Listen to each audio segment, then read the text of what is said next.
All right, what's going on? We back. Goodfellas Sports TV. Had to make sure the mic worked. Appreciate everybody for checking in. Make sure you hit that subscribe button, bell icon button. Won't miss out another video. Share the videos, man. Don't forget to check out our sponsor, The Health Blaze, at thehealthblaze.com. Promo code Goodfellow Unboxing. Get you 18% off the 100% all natural products, lotion, soaps, foot soaks, bath bombs, deodorant, toothpaste, hair pomade, and much, much more. And yeah, once again, I appreciate everybody for checking back in, man. Share the videos, best way to help the channel out. And y'all see we're gonna talk today about. Excuse me, gonna talk about the Premier Boxing Champions. I guess the first half of the year, average streams. Fox reigns supreme. I think they doubled up the next best network. Got to remember that it doesn't include digital streams. The Nielsen ratings have no jurisdiction over digital streams. That's the DAZN app, that's the Showtime app, that's the Fox app, FS1 app, ESPN Plus. Nielsen ratings have no jurisdiction there. They don't, excuse me, they don't they don't touch there. Nielsen, I guess they go through set boxes.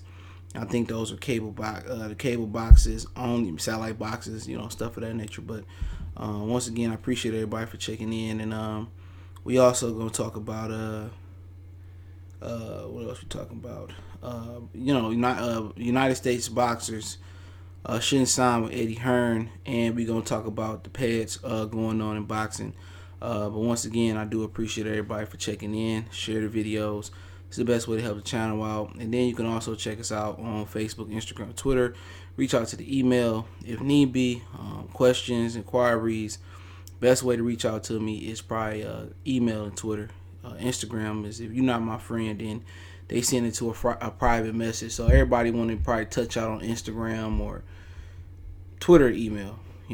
Email or Twitter. Trust me, Twitter has probably become one of the more useful social media tools for me, man. Twitter is super dope. I slept on Twitter for years, man. But Q-Tip, Samuel S, salute. And but I mean, we could start off different ways, and also I was gonna touch on a couple topics that didn't make the cut. The reason Floyd talked about Gary Russell, he said that he ain't at 130 right now. I might touch on that one. I also want to touch on Tony Harrison and the Jamel Charlo too. I might touch on that too, and Luis Ortiz and Wilder too. Why they waiting so long to do so, to announce that fight? So them just things I may touch on. Just in general in this stream, just to let you guys know. But let me pull up these numbers I seen earlier, and kind of read it off, and I'm gonna touch on the numbers. We get credit where credit is due, no matter on what side of the street, what block they on. I seen them earlier, so give me a minute. Okay. And also gonna talk about what I think it's Oscar Rivas Cole said, but according to Brooklyn Brawler 1970 on Twitter, he usually got the numbers before anybody. He says the boxing average audience figures for 2019, so we already eclipsed the first half of 2019. Is PBC on Fox is 1.4 million, over 1.4 million. PBC on FS1 is averaging just under 300,000 at 299,000. Average audience figures with all their fights together. ESPN Top Rank is averaging 636,000 viewerships. Showtime is averaging 322,000 viewerships. And PBC on broadcast best UFC on ESPN by plus 28%. So, I guess when UFC does a card on ESPN, maybe what that means is that PBC on Fox is still 28% more popular than the UFC is on ESPN. Fred Jackson, salute. Q-Tip, what's going on? MM Sports Talk, Samuel S. Sad No Vote Joe, what's going on? So, obviously, Fox is regular TV. Everybody, maybe has that digital antenna. They switched over a few years ago to the digital antenna. Remember, you didn't need that. You could have put a coat hanger in the TV, if people remember that. and kind of cocked it to the left or to the right, and you can watch TV. Now you have to buy that digital antenna, and even some of the newer TVs they not building the digital antennas into the TV, which to me is beyond me. I don't understand why they not building a digital antenna, and they still make you go out there and buy an antenna. It's all a scheme. Y'all know what it is. It's all a scheme to make people pay more money, but really ain't nothing even interesting on TV. Outside of sports, it's just nothing interesting. It's the same reality TV, Solid Child Salute. But I mean, to me, it's no surprise. I think ESPN, and you kind of give you an insight why ESPN is working with the Zone, why they selling talent over, why they allowing talent to come over. One thing you got to recognize: nobody recognizes that burgundy belt. Okay, that burgundy belt was the last belt to the party. I believe the first belt to the party out of the major ones might have been the WBA. I could be wrong. So when they call the world, I mean, and at the end of the day, Bob Aaron want to push the Russians and he want to push the Hispanic. He said there's some great shows on. I don't know none. What great show? I mean, maybe on, maybe The Last OGs don't. And I got to catch up on season 2. That's maybe the only show I touch on. I don't care. If it ain't football, basketball, or Undisputed or The Jump or something like that, just me personally, I don't watch it. I mean, I don't watch it. Black Lightning, The Shy, and whatever else I just said before that. That's the only ones I really actually watch. It's hard to get me to sit down and watch a TV show. But it doesn't surprise me. And I heard at some point this year that Premier Boxing Champions were doing way better than numbers than UFC when it was on Fox. You know what I'm saying? When UFC was on Fox, Premier Boxing Champions was spanking that ass then. And, earlier this year. But, ESPN got to work. They got to work together. They got to, if they really want to beat Al Heyman or compete with Al Heyman, let alone beat Al Heyman, and they want to keep up the speed, what he doing, they got to work together. And even with Eddie Hearn and Bob Aaron working together, what's coming of it? You know what I'm saying? If you put slop with slop, you're not going to get a 5-star meal usually. So, Top Rank doing 636,000, it just shows you that you could put boxing on the biggest sports network and people still don't give a fuck about it if it ain't premier fights. In the grand scheme of things, they all need to work together, but the Zone and Top Rank, they can't save each other. Don't know American want to see Lomachenko fight. Okay? Don't know American want to care about seeing Lomachenko fight. What up, we all see you. They don't. You know what I'm saying? Real talk, if he really wanted to tap in, he need to find a white American boxing star. And that'll get people to drive in. Salute. That'll get people to drive in to ESPN. But 636, let me give you a broad number. When HBO was at the top of the mountain,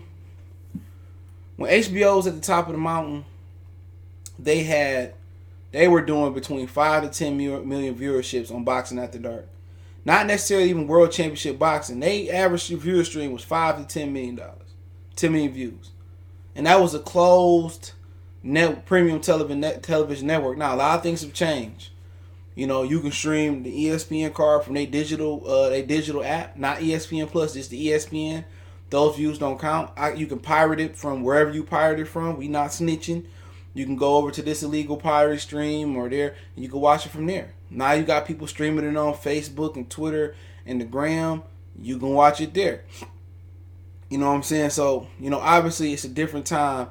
But shit, you know what I'm saying? For you to be on ESPN, I mean, if you got internet, you should at least have basic cable. So it just shows you nobody care about what they doing on ESPN. When they do put Crawford on ESPN versus Benavidez and they do some type of build-up, they did 2 million viewerships. Imagine if Crawford didn't do that 2 million or whatever he did. Well, that was last year.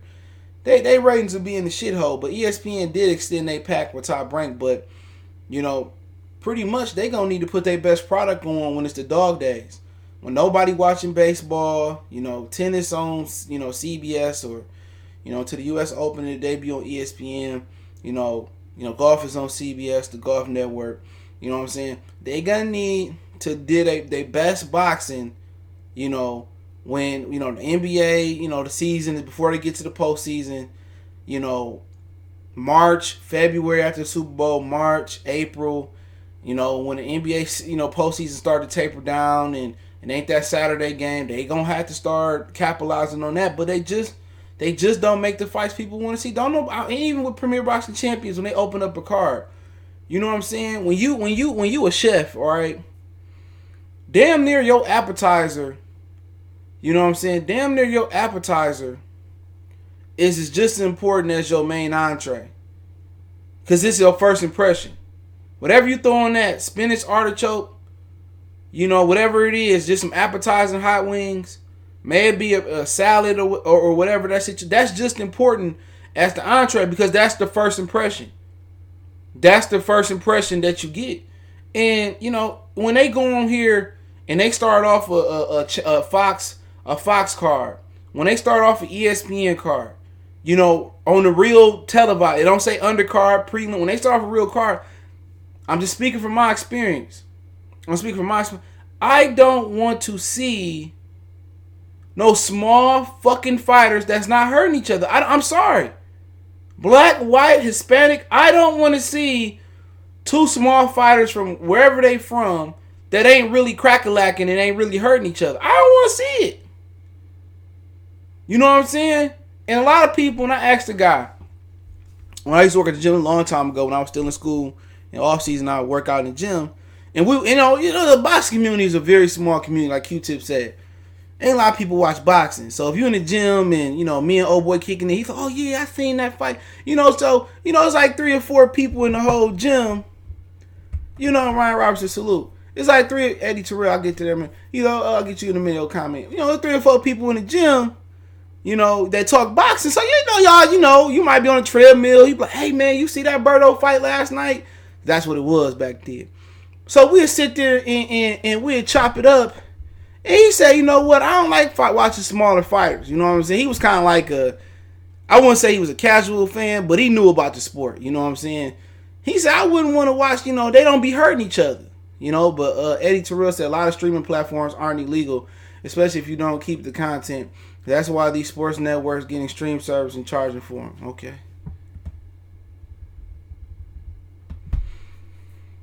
But that's that. I don't want to see. And then you turn and let's say they watching 2 fighters like Ryan said from Malaysia that you would never probably see them again. You know what I'm saying? You will never see them again, or you never go out your way to look for them again. Every now and again you get a gem. Every now and again you get a guy that, oh shit, I want to see him again, right? You turn the TV, right? And shit, Creed might be on. I don't know. I'm just, or you might watch, I don't know. The Wire might be on, or they might be playing the movie on the television network you got. They might put on Pocahontas or Mulan, and your kids might get in the front room, and they start watching it. Before you know it, you might have a 2-year-old crawling on your head or crying for whatever they crying for, food or a bottle, use the bathroom. And before you know it, you look up, it's 1 o'clock, you done missed the whole card. Before y'all done got, or you and your girl done sat down and got into a movie, or you done turned on like, I'm about to play a game of Madden, or I'm about to play a round of Fight Night on Xbox. And before you know it, shit, you like, oh shit, I done run 3 in a row. Before you know it, you look at the cable box of your Apple or your Android watch, whatever you got, you look, damn, it's 1:30. You about 3-0 on Madden, or you done won 6 straight matches on Fight Night and shit. And you done missed the whole card. Now, luckily, if you recorded it or the channel's still on that channel, on your cable box, then you can just rewind it and go back and watch it. But it happened to me before. We all working, man. We might, whatever you may do, warehouse, punch a clock, call answer phones. I done did a lot of shit, and each job you do is tiresome. Whatever you do, all you do is sit down on the phone all day. Shit's stressful. Whatever you do, when you working for a company, the shit is stressful. So I don't try to diminish nobody's job. Even if it's the easiest job in the world, it seems like the longest duration of your life. You know what I'm saying?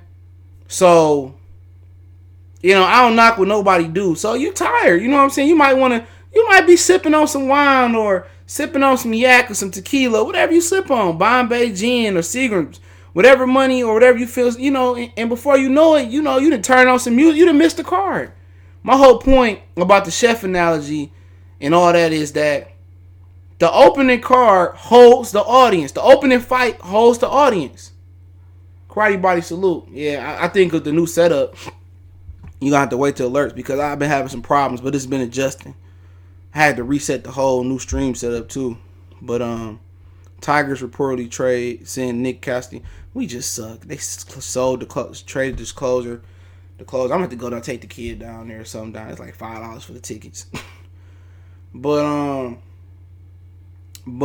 like I said before, that opening fight card is just as important as the main event. It is. It holds people there. What I suggest they do, if they don't want to pay no money, Sweet Science Sports TV, salute. What I suggest they do is start putting fucking prospects in the opening bouts. I don't want to see two small guys that can't hurt each other. Unless they skill. Start putting your prospects on your opening bout. Prospects should be fighting at least 4 times a year. You know what I'm saying? Start putting Lil B-Hop on there. Start putting Jerron Ennis when he get cleared on there. Gary Russell brothers on there. Start putting, top prospects. Cool man, said man, salute. Start putting top prospects on the opening card of somebody that got some promise. Fast hands, flashy hands, power punching. If you're gonna be matching prospects in soft anyway. You know what I'm saying? Put them in there. Put a couple prospects on there. I'd rather see a prospect, fight, with some promise than seeing some small dudes that can't hurt each other. Mark, salute.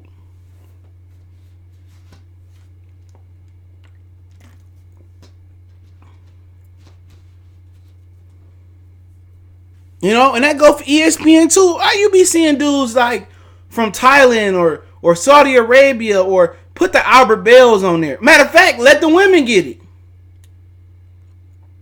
You don't pay the women as much as you pay the guys. I think it may seem like a step backwards to her, but Clarissa Shields to open up an Errol Spence card, that'd be huge. You know what I'm saying? I would rather see Albert Bell. I would rather see Jerron Ennis. I would rather see who else you got? Gary Russell, Devin Haney, Gary Russell brother, one of the younger ones. He got several. Antonio, Anton, got a lot of them. You know what I'm saying? Evander Holyfield's son just turned pro. Who else you got? I don't care. Charissa Corrales is a terrible fucking fighter. That motherfucking style just suck. I'm glad his ass lost. Lunging in when he's drunk. What is it? The fake Emmanuel Augustus style. I was happy when Machado iced that motherfucker. He just don't like his style. But put those guys there. And then if you got let's say you just got a 4-fight card. Robert Easter Jr. should be your next tier type of guy. Robert Easter Jr., Lippinyets, your Yugises, if not another prospect if you choose to do show or a female fight. Guys like that's in Valdez. I'm trying to just give some names off some rosters. Because he ain't going to be a champion no more. Your Carl Framptons, guys like that. Those should be those type of guys. Then you go to your co-main event. That's important too. That's the bridge from one side of the Brooklyn Bridge to the other side of the bridge. That should be another high caliber fight. Maybe you trying to match Danny Garcia up with Sean Porter, Earl Spence winner. So you putting Danny Garcia in there with, I don't know who's still Jamal James or something like that. Your co-main event, if need be, your co-main event need to be kind of showcasing the guy that you plan to bring to a main event. Like Terrence Crawford, who Crawford fought? Amir Khan. If they was planning on putting Ingus there, Ingus should have been in a fight that made him look good as the co-main event. Boxing Plug TV, salute. What's going on, bro? That should be But that should be the state of mind. Then you also got phases to it. Okay, if I can't get that Danny fight there, or he not willing to fight for the amount of bread we giving him, then we could do something else. Maybe we got a heavyweight we trying, heavyweight fight. But that I mean, it's, the most important fight of a televised card is the opening fight. Outside the main event. If you got a 4-fight televised card, pay-per-view, whatever, it's the opening fight card to hold the audience. It's the co-main event because it's the bridge to the main event. And also another important factor about that is the time between the co-main event and the main event. God, I remember I said, I ain't watching Canelo Triple G2. And I ain't had shit to do. And this is when I had down here when I had it set up. And I got to clean, my dog got fur over my couch. I got to clean my couch down here. And I got a TV I'm trying to get rid of. I don't know. I might give it away, or somebody wanted, I don't know. Maybe, grandma need an extra TV or some shit. But I'm probably going to put a 70-inch down here for football season, right? That's when I had it set up down here, right? I had it set up, and I was like, fuck it, I ain't doing shit. Let me flash this to the TV, whatever. And I start, nigga, did you know? I don't know who. I just know it was a string of ass whoopings. It was mismatch. It was ass whooping one, ass whooping. It went like that. Dog, these fools made us wait an hour for the main event. They made us wait an hour. It had to be an hour, at least an hour for Canelo and Triple G2. At the end of the day, you do have a time period where you need to get out the venue. Okay? They buy space for a venue. We expect to be here at, from 5 to 2:30 in the morning because it's light bills, all that other stuff. But, it is what it is, man. But, it's expected. I expect Top Rank to do a lot better than what they've done with the platform ESPN. ESPN has been running their stuff at the bottom line. Obviously, ESPN has been doing better with showcasing the UFC, But that's why Bob Arum got to work with Eddie. Bob Arum got to work with Eddie because they both need each other. His ratings need to go up. Eddie need to save his ass. But at the bottom line, and I'm gonna say this, for the viewership, boxing on the East Coast is better unless you're gonna start boxing on the West Coast earlier. It's just plain and simple. And sometimes they put it, if it's on the East Coast and it's too early, they put it on a tape delay out there out west on Pacific time.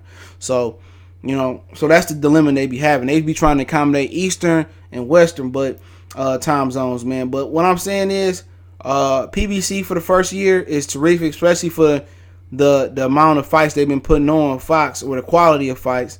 I think Hearn and J-Rock was the best fight they put on this year on Fox. I can't remember all the Fox card they put on. Charlo's was last year. It was December, but I think, they did better than UFC did so far. And but Top Rank, that's 636,000 average. That's just showing you that they just not doing a good job putting on fights people care about. People don't care about Jose Ramirez and Zepeda. They don't care about that. People want to see elite level championship fights. And then in boxing, that's hard to do because you got several champions. You got an IBF, WBC, WBA, Super, Regular, WBO. You got Diamond, Silver champions, franchise champions, interim champions. It's hard to do so, in my opinion. It's very hard to take that, and sell it, but it just shows you, man, that pretty much they not trying to evolve boxing. And evolving, Plant fought on FS1. That was on FS1, but they almost did $1 million on FS1. FS1 averaged 299,000, which I think that's a hit for FS1 PBC. Showtime did 322,000. Showtime is gonna be out. I believe if they don't turn it up in the second half of the year, you don't see at least several Showtime cards. Not these Dimitri Sautia cards, Showbox S cards. No disrespect to him, no disrespect to him. But if you don't see at least 7 quality Showtime cards, not pay-per-view, quality cards, Charlo, Adams type of cards, Showtime is gone. Showtime is gone. And Bob Arum predicted that a couple years ago. Showtime is gone. You know, and so be it. You know, Showtime ain't never been the premium spot for boxing. Yeah, I heard about that Baltimore story 2-3 years ago. Same thing with Carlos Molina, the junior middleweight. Go check his story out. But, you know, at the end of the day, free boxing should be on network television. But still, ESPN is the biggest sports channel out there. That's comparable damn near to Fox. And they doing less than half the viewership. Because Fox on PBC averaging 1.4. They averaging 636. So they doing less than half. So Bob Arum just, you know, he's stuck in his ways. They still think being cheap on the undercard. And and I'm gonna finish up on this part. Once you put that first fight on TV, and they say main card, and it's trash or it's two small dudes that ain't hurting each other, people don't care. They don't care. You lose audience. You lose the majority of your audience. You lose when you do that. So, you know, at the end of the day, you got the build. Sometimes you got to destroy the build. And what they doing right now, they African King salute. They completely destroying boxing. How they destroying boxing? Because everybody got their own personal agenda. Everybody is not putting the dollar first. I'm telling you, if they was putting the dollar first, Bob and Al will work together. If it was, it's about power. It's about clout. It's about you know, what was that one game they was playing on Malcolm in the Middle? Something like Conquer or something. They want to conquer each other. Because if it was about the money, it ain't about the money. Let me just say that. It ain't about the money. It's about power. It's about revenge. It's about spite. It's about making C-Dub. It's about choke you out, make you call uncle. Don't you know, people, it ain't about the money, you know. It ain't about if it was about the money, these fights would be made because there's money involved. And it's, you know, other people saying, you know, Crawford got to answer to Master Bob. Who gives Al Heyman his money? Jose M. Salute. Who give Al Heyman his money? Real talk. The networks. So Master Fox, the networks shove out the money. The networks say, hey man, July 15th, I'm just saying hypothetical. Well, y'all want to do a fight card? We got, $10 million for a fight card there. The advertisers and sponsors, we got $10 million willing to give you for the fight card, right? And I learned this from watching Robert and Mikey. They got a lot of gems about the business. So what happens is, okay, out of that $10 million, what you think happens to that $10 million?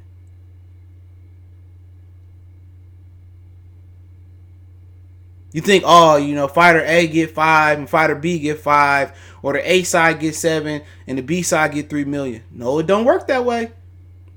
Out of that 10 million, fighter A may get 2 or 3. With these mismatches, then fighter B might get 1. So that's 4. You got 6 left. If you lucky, depending on who you messing with, $1 million might go to the undercard. Right? So that's 5. What happened to the other $5 million? Oh, it just slipped in my back pocket. It's in the top ranked bank account. It's in Lou DiBella bank account. It's in Al Heyman bank account. I'm not saying that's what Al do. I'm just giving numbers. Remember that. The promoter or whoever running the venue, the promoter or whoever running the operation, they get paid first. Before the fighters get a check in my meek voice. The promoters get theirs off top. And 9 times out of 10, they getting paid more than the fighters. Sometimes put together. So when we broke down them numbers yesterday, you feel me? We broke down them numbers yesterday and say, the money ain't adding up. Because they got to get paid. And I remember he telling me years ago, I remember, and all the old heads all used to watch boxing. I remember Bob Arum stanky ass in the Trinidad and in the Oscar fight. He made more money than both of them motherfuckers. I think that's the fight Oscar De La Hoya. That's the fight Oscar De La Hoya decided that he was going to start Golden Boy Promotions. I can't say for a fact because I ain't looking at it. But when Bob Arum made more money than De La Hoya and Trinidad, Oscar De La Hoya said, F that. Oscar dad, he was a businessman. And they said, we can do this shit ourselves. And don't forget, Oscar De La Hoya blazed the path. However you feel about De La Hoya, Oscar De La Hoya is an innovator. He blazed the path he was the first fighter still taking punches in the head that had a successful promotional company. Oscar De La Hoya, he could have been a closet, pro-Hispanic. He could have been a quote-unquote, some people think he a closet racist due to the emails. I'll let you decide that. Oscar De La Hoya could have just been a quiet racist, or whatever you want to call him, a quiet transgender woman lover. He could have played with his kitchen utensils and played the role. All Oscar De La Hoya had to do was play it cool. But you know what? He's a man. He ain't gonna let. He's a proud Mexican American man. His dad is probably a proud Mexican man. They not gonna let no black man run their business. They not gonna let no Swiss banker. They not gonna let no Swiss banker and Richard Schaefer run their business. A lot of these dudes will take a bullet in the head before they bow down to a brother like Al Heyman. But what they gotta remember, Al Heyman funded by the white dollar. Al Heyman investors, the majority of them, it ain't Puffy. It ain't just Floyd. He got investors that's like Donald Sterling. I know how the business world works. Because if Al Heyman was on some real black power stuff, Al Heyman, you wouldn't be hearing shit from him. You need to go learn the story of Sam Cooke and James Brown, which I tell from time to time on the channel. So I just said it the other day. So when they say, oh, Master Bob tell Crawford what to do, well, Al Heyman got somebody telling him what to do. He not the bosses of all bosses. You know what I'm saying? Because when he pull out his wallet, he got a Fox company card. He got a CBS company card. You know what I'm saying? He probably don't have to pay for a lunch or a dinner ever in his life again. He don't have to pay for a lunch or dinner ever in his house again. Ever again. He ain't probably got to pay. He got that black card that's from Fox. But where's his money coming from? He's spending a box. It's not coming from the Black Panther Party. It ain't coming from Puffy, Jay-Z. It's coming from the Sterlings, Donald Sterlings, and Warren Buffett's, guys from their demographic background. Guys that you probably see in public and think, oh, this old, sneezy, ASIC wearing Caucasian, and he worth shit, billies. So, sometimes you gotta look at it that way. When people say that, I say, they just don't know. They don't know. So, every action, once I learned to kind of, run a YouTube channel, and I watch some YouTubers out there, and one of the guys I do watch is Carasino. You could tell that he's a seasoned veteran. And I sometimes from time to time, I agree with him, I disagree with him, I'm neutral on some subjects, but every guy like that, when people say, oh, I don't like what he just said, the video he just made about it, I'm unsubscribing. Well, so be it, but I'm not, he not gonna say, or channel B ain't gonna say something you all don't like. But what's so funny about it, and before I get to the Eddie Hearn topic, I know people ready. When Fred was around here panhandling about Sean Porter, okay, when he was around here doing all that about Sean Porter, and he was capping for Sean Porter, obviously I seen through that, okay, I seen the bigger picture, right? Game recognized game. I'm not watching Fred no more. I'm unsubscribing from Fred. Oh, fuck Fred. And this is like regulars, right? Oh, Fred is crazy. And I was like, you know what, man? Fred doing what, I see what he doing. You know what I'm saying? Y'all taking it too serious. They all riled up and shit. And, I ain't following no more. And then once he starts saying stuff that y'all like again, and once he starts doing what y'all like, all of a sudden now, it's like the shit never happened. You know what I'm saying? Say I take shit too serious. But I watched Carasino, and guy come in here talking shit about him. He be like, you ain't feeling it? Okay. And when people say shit like that, and you able to sit in the lion's mouth, and you able to, you acknowledge, you ain't feeling it? All right, you cool. All right, I feel you. you don't give them no attention. You could tell the seasoned veteran YouTubers, and then you could tell the ones that's not. And you can tell the ones that having a bad day. Everybody different. People get mad at boxing. You go, he militant. He running like the military. They say. I watch some of his videos, a lot of his videos, but he running how you want to run it. But you can just tell Carasino a little bit more seasoned. He been around. He heard the bullshit. He like, okay, you ain't feeling it? All right. Somebody will block you. I'll block you. Or, okay. And at the end of the day, it's killed right there. But if you sometimes I make the mistake like, oh, F you. But really, if you play it cool, then, it is what it is. But, he said Ego. But Ego got a right to be a diva. Ego built this channel how he built this channel. You can't get mad at him. That's why I don't comment in a lot of niggas' comment sections. You know what I'm saying? I just don't comment. Sometimes, I might watch somebody's video that, their community may not like me. But I watch their video. You know what I'm saying? But I won't comment. I like it. I never dumb down the video. I don't do that. I might not, they may not like my channel, but I don't comment into your video to cause a commotion. Because, this whole ass nigga here. No. I watch bad videos, but I don't comment, though. Even on her streams, I hit the like button, but I watch them. I don't comment because I understand I don't want to distract her chat. You just know how people is. I watch Corey shit. I don't always comment. But I don't want to take away from what he doing, I rarely kind of, comment because, cause a commotion. Niggas, you a hoe. It is what it is. Just keep that same energy if we ever meet up in person. You feel what I'm saying? Keep that same energy, but you can't knock somebody how they run their channel. That's why sometimes you sit back, their tendencies or whatever it may be.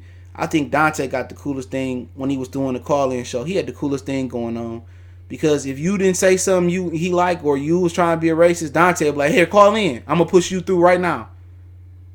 You can call in right now and say what you gonna say." That was like one of the coolest things because right then and there you had you're not going back and forth through the chat and you're not gonna beat a nigga with a microphone. It's just not gonna happen. You can type everything you want to type. You're not going to beat that guy. But if you allow him to come on your platform and make valid points or try to make valid points, then it's all love. You know what I'm saying? So, yeah.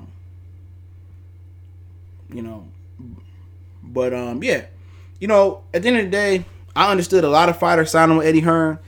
Devin Haney in particular. The money was right. Eddie Hearn decided to help him with his promotional company. But you know what?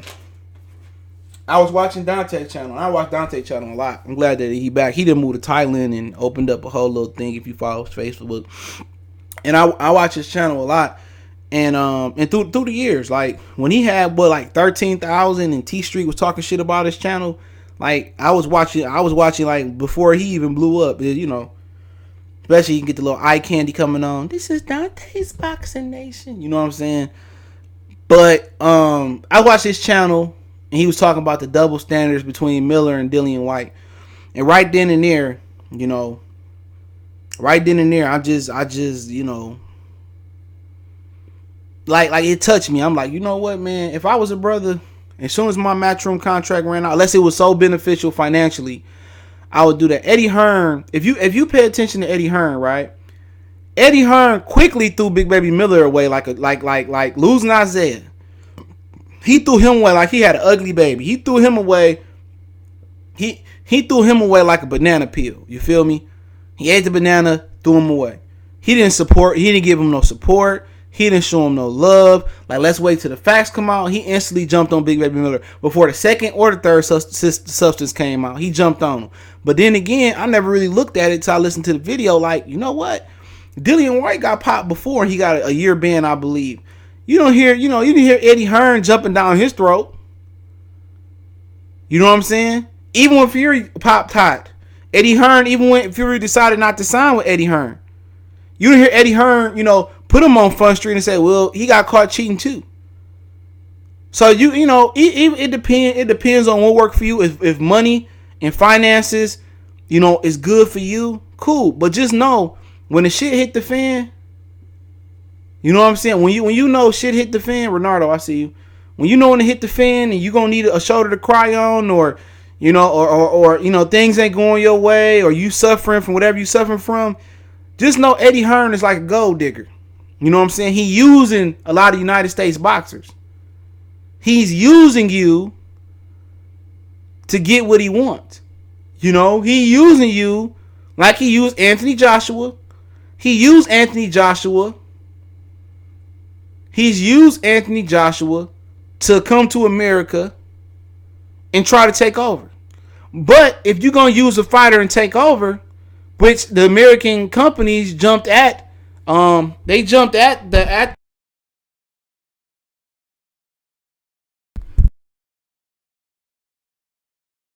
Anthony Joshua, right? We want to HBO. He was leveraging Showtime against HBO for a network deal for Anthony Joshua. He used Anthony Joshua. And if you're getting used, at least make sure you're getting yours out of it. Anthony Joshua got used for Eddie Hearn to take the battering ram and knock down the door in America. Well, let's not forget, Ronald Gomez, salute. Let's not forget Al Heyman gave him that battering ram. Al Heyman turned Joshua into a star by sending Charles Martin over there. Right? Anthony Joshua got used. So he just wasn't using, American fighters. He used Joshua. And all of a sudden, he not thinking about Joshua health. He not thinking about Joshua health. He not thinking about Joshua family. He not thinking about, Joshua need to get with another trainer, work on some head movement, maybe 2 interim fights, and then we come back and fight Andy Ruiz. He's thinking about Matchroom. He's thinking about his pockets first.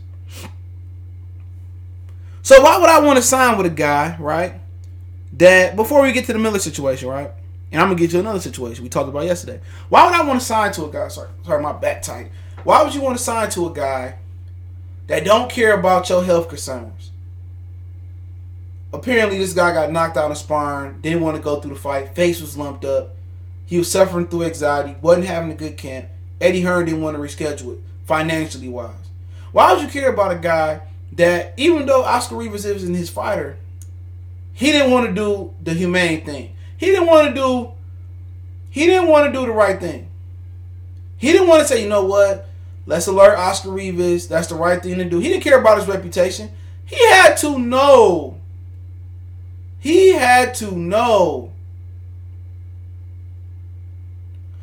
that this would get out about Dillian White. He didn't care. He cared about his pocket. Kell Brook beat up versus Triple G over a couple, I don't know what it was, $100,000, $1 million. He sacrificed Kell Brook to Triple G instead of paying Jesse Vargas a couple million or sending Kell Brook over to fight Jesse Vargas on ESPN or Top Rank, wherever they was at, HBO or ESPN. At the time, and unification bout. He did that. He's always, no matter Ezekiel Brook, that's Kell Brook's real name. It's not Kelly, it's Ezekiel Brook. Anthony Joshua. Who else we done said? Oscar Rivas' expense with Dillian White. He's used all those guys. He's used all of them for his financial gain. So why would I want to get with a guy that cares about his money first? Why? Why would I get with a guy that put his money first? Over my health. Over my family name. Over my credibility. He just showed you right then and there, when the shit come falling down on the United States fighters, on American fighters, with Big Baby Miller, he didn't sit by Big Baby Miller's side. But Big Baby Miller was good enough for y'all to work together. Big Baby Miller was good enough for y'all to have private conversations. Big Baby Miller was good enough for you to sign him. But as soon as Big Baby Miller got a little bit of trouble, you wasn't there for him like you was for Dillian White. Eddie Hearn is a secret agent sent here to infiltrate U.S. boxing, But Eddie Hearn don't know that you can never be the king over here. Matter of fact, how you gonna tussle with Al Heyman? You got the upper hand on Al. Al gave you 2 belts, 2 IBFs. Sean Porter's to Kell Brook. And he gave you opportunity, because he could have robbed Kell Brook when nobody batted an eye. He gave, Anthony Joshua's belt. You had the upper hand on Al Heyman. You thought you had Al Heyman beat. Oh, Al Heyman, now I can take his fighters. They all want to be like Joshua. They all want to make the money, the $50 million Joshua making the fight, the $30 million Joshua making the fight. He wasn't making that money. They don't have enough fight dates. He was trying to speak failure into existence on Al Heyman. Oh, Showtime can accommodate them. Fox deal. He came back with the Fox deal. Eddie was on hush mode. And then he came back with the extension from CBS Showtime. Then he really was on hush mode. Then he found out about the FS1 fight deal. He's really on hush mode. Then he said, you know what? I thought I had the upper hand on Al. Let me go try to beat Bob Arum. Let me go try to get Gramps. And Bob Arum been putting him over his knee, giving him the lashing of a lifetime. So if you can't fuck with the king, then you can't fuck with the, you can't fuck with the general. Like, who can you beat? Kathy Duval? She in line with ESPN. Lou DiBella? He in line with ESPN in his own. Oscar De La Hoya is the only, and Canelo been beating the shit out of your fighters like it was Floyd beating up Golden Boy fighters. So why would I want to be with somebody other, unless the money is so good, like I'm in Tevin Farmer position, if the money is so good for me fighting C or D or E, F level competition, that I'm just going to put up with this guy because my money right.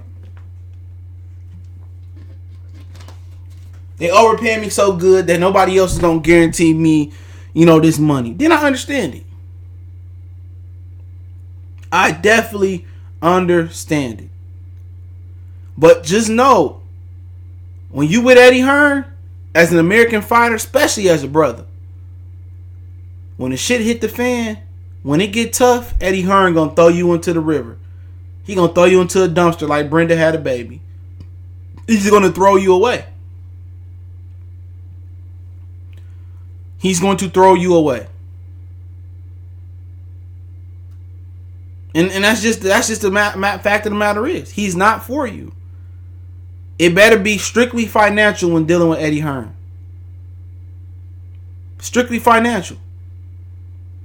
If the money ain't super right, then don't fight that night. Don't fuck with him. Don't fight with him. If the money ain't super right, don't mess with him. Again, why would anybody? Because the money is real right. Tevin Farmer getting real money for fighting lesser competition. He getting real money. Real money. Now, if it was Deontay Wilder, and they told me 3 fights, $120 million, or 3 fights, $100 million, and I can skate after my 3 fights, and I know I couldn't get, maybe I can get, I would have took that shit. It wouldn't have been through Eddie Hearn. It'd have been Shrek, whatever, Bomb Sky promotion.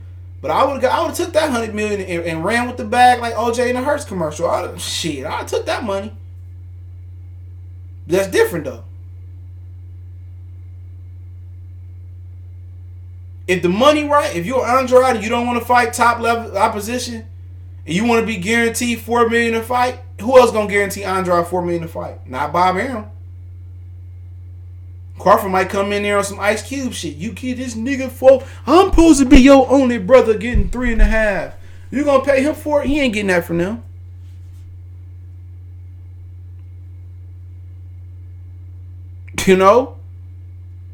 But personally, that's just me.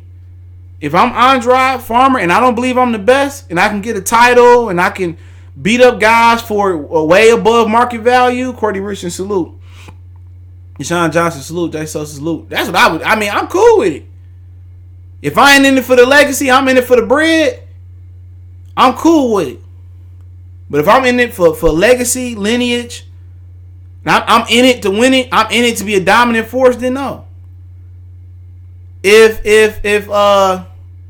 I'm if I'm looking for a business partner, I'm looking for somebody to have my back. I'm looking for somebody to keep it real with me. Keep it real with me. Dr. Blick, salute. Quincy Pinot, I see you. If I was looking for somebody to keep it ain't gonna be Eddie Hearn. Malaka, salute. I ain't gonna be Eddie Hearn. Big Baby Miller was just the tip of the iceberg. I don't fuck with Eddie Hearn.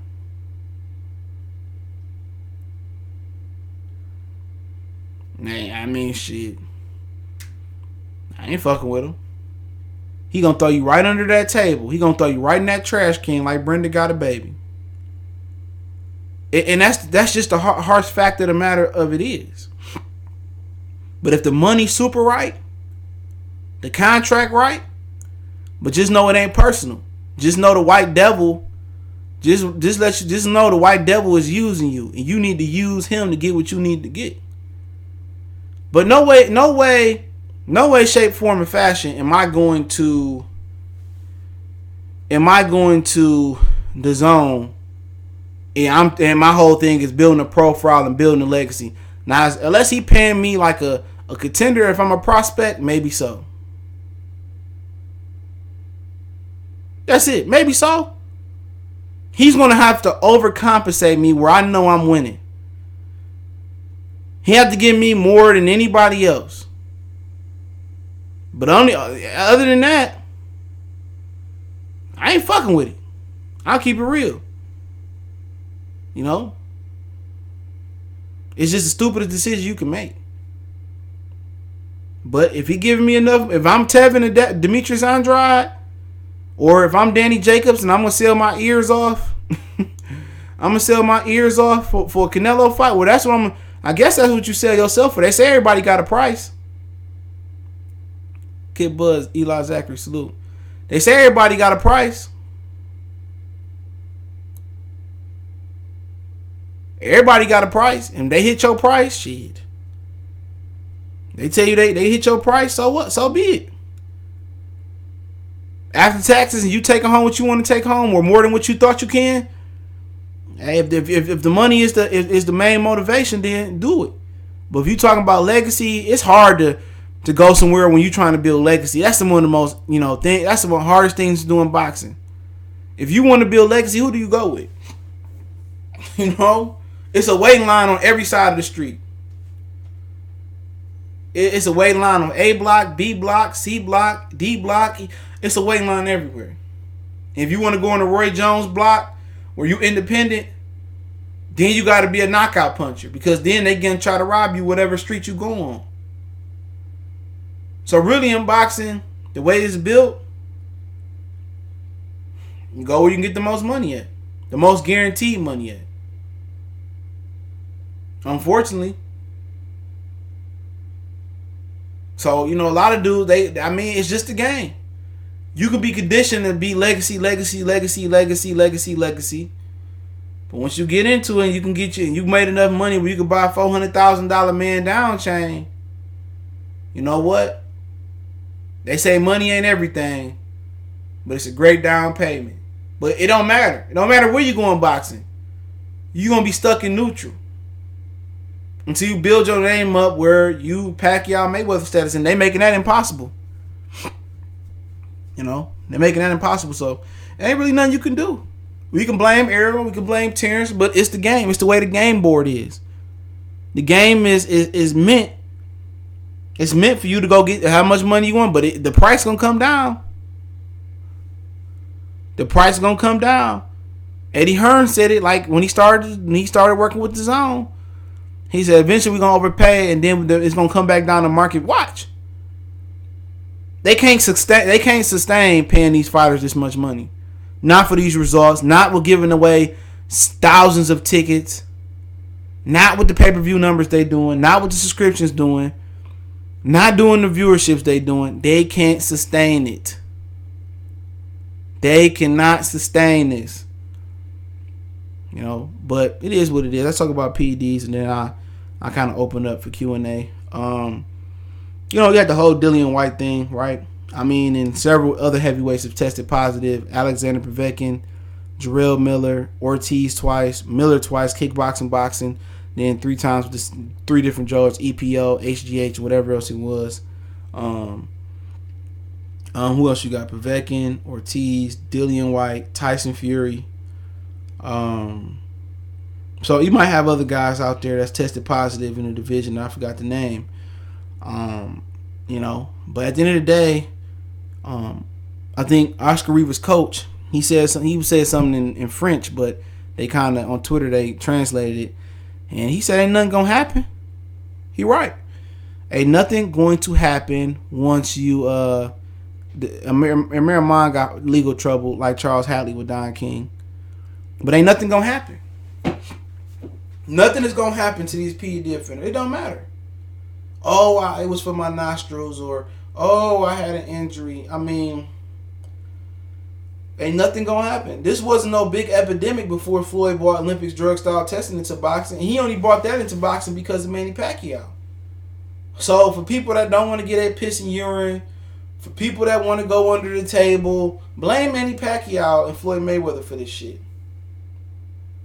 Because there's no way, no how, none of these dudes that's advocates for VADA, right? They would be advocates for VADA USADA. None of them. Without Floyd Mayweather. And you have to, I mean, you got to be a clean fighter to say, do this. But at the same time with it, nobody talks about before that point how many fighters was doing something and not getting caught. Yeah, the commissions caught James Toney for, whatever it was after surgery. Yeah, the commission caught a guy every now and again, right? They did. But to get caught by the commission, you got to be either stupid, reckless, or unknowingly drugging. Either one of the three. You didn't know, you was just stupid, or you just didn't care and you was reckless with it. One of the three. But it won't change until they start banning people. But it can't change because Dillian White can move to the United States and they can find them a license if they wanted to, if they could. The sanction belt body's got to be on the same accord. They can't say, oh, okay, Povetkin pop positive. I'm just saying hypothetical. This is a hypothetical. He popped positive in the WBA drug test, but he can fight in the WBC. He can fight in the IBF. Boxing needs an international federation. Really, it needs an American federation. It doesn't even need a international federation. It needs a national federation because America is where all the money is at. But it don't even bother me about this drug testing no more, man. It just don't because ain't nothing gonna be done about it, And it's just basically shout out to all the fighters that tested that's tested negative and that's actually clean. And doing what they do. And all the other ones, Canelo, he go on water under the bridge. He's water under the bridge. Martin Peterson got popped, even though he never tested positive again. It's gone and forgotten. But he got cleared due through a medical thing. Whatever you want to say, Pacquiao, whatever you want to say, it's water under the bridge. People can't be paid off. So even if somebody do get pop positive, you think somebody, they ain't offer USADA, VADA more money? You think they really going by the ethnic code? Come on, you got doctors out here that's, allegedly giving medicine that's doing more harm than damage because that's what the medical field want them to do. The pharmaceutical field want them to do. Oh, I got a headache. They gave you a new drug. They ain't got shit to do with it, and it's doing more harm. The doctors can take an ethnic code all they want to. You go to the hospital to die. Okay? You go to the hospital and you stay overnight. If you got a sickness, guess what? You get sicker.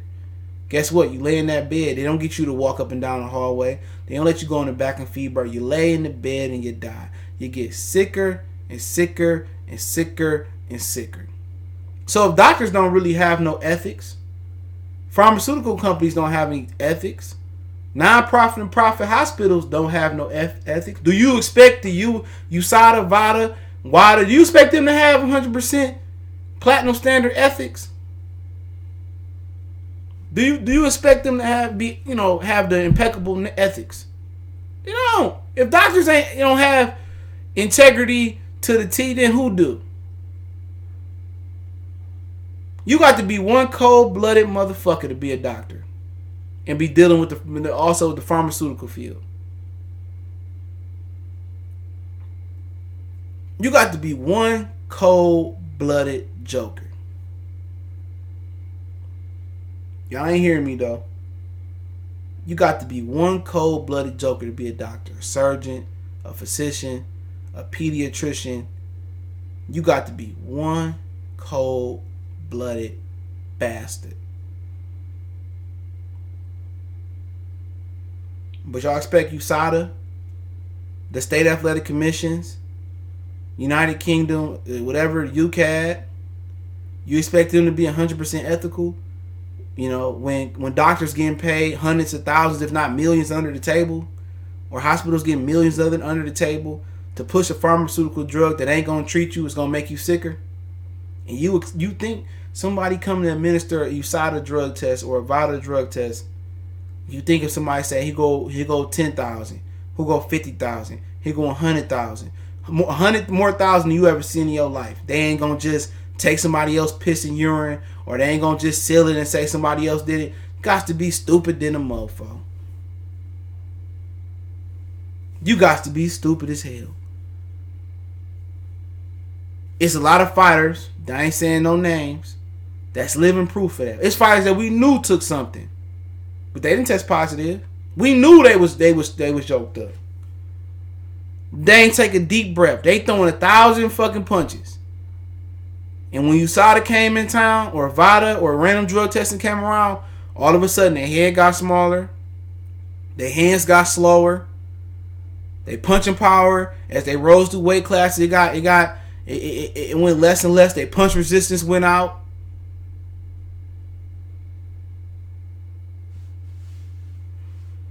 Even if they, you can't accuse him if he never failed a drug test. Use your brain. It ain't gonna never be a clean game. It's somebody that's peddling money under the table. But nobody ever talk about that. And nobody ever talk about the fighters pre-Olympic drug style testing from Floyd Mayweather. Nobody talk about that. Nobody talk about that. Nobody talk about that before. Yeah, a couple guys got popped here and there. It wasn't, oh no, I can't believe he got popped, Kevin. Kevin Harper was like, it wasn't catastrophic. It wasn't catastrophic. So, it is what it is. It is what it is. A lot of people gonna give a pat, but I'm telling you guys for a fact that I knew was on something, and I'm not saying no names, that I knew was on something. They got away with it. Trick salute. They got away with it. And they never tell. Why should I tell? They never tell. But y'all got any questions, I'll answer them. If there was one dude on YouTube I know would air shit out, if they wouldn't get in trouble, it would be you. I'm saying stuff that everybody know. Vargas can beat Munguia. He getting his ass beat. I don't know. Maybe you're right. I got Munguia. Vargas ain't really never been that good. He in the chat. Dr. Blick somewhere in the chat. Y'all got some questions, I'll answer them. Some of the all-ground got popped, but there was no outrage. Exactly.